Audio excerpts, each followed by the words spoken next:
खराब रास्ता जोगु गाँ को जाई पारिलानी आम्बुलेंस खटियारी बुहा होई आम्बुलेंस पर्यंत गले रोगी। सुवर्णपुर जिला छोकरमाल ग्राम पंचायत अंतर्गत चहटाखल गाँव में आज देखा मिली एभली एक घटना। गाँ को जाइथिबा मुख्य रास्ता कादुअरे भर्ती होई रही। गाँवर जड़े रोगी को डाक्तरखाना नेबाकू आज आम्बुलेंस डका जाइथिला,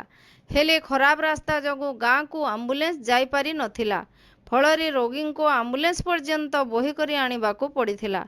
चहटाखल रास्ता दीर्घ वर्ष हैला एभली रहिथिबारु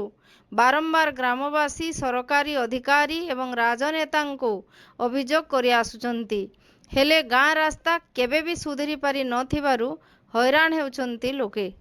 आज्ञा देखुन आमर गाँ रोड रास्ता नहीं नो आमे मुई यहाँ पेसेंट नबार लगे केते गुलगुला रे यहाँ गाड़ी आसला ना 2 घंटा हला नने अच्छे गाड़ी आमे टेचर रे धरी आइछु खटा बोही कर आइछु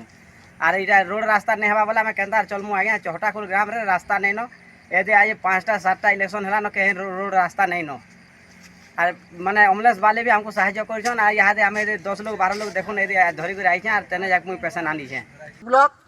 इटा 6टा इलेक्शन हला जे गुटे मेंबर गुटे सरपंच गुटे एमएलए सबू इटा आछन हेले रोड रास्ता पूरा पिचु कर देछन। इटा हला हमर नवीन सरकार रोड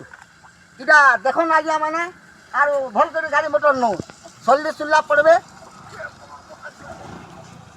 बोला इटा इटा बनेछन। 6टा इलेक्शन हला जे गुटे मेंबर आर से गुटे सरपंच आर से गुटे मंत्री गुटे एमएलए होछन हेले केबे रोड नि हबार हमर इटा हमर नुआ सरकार आइछन काना करबे जे विचार करबे इटा एम्बुलेंस चले करी पेशेंट बुही करी जागी सब कर दूँ किलोमीटर दूर तू बुही करी आनी आमे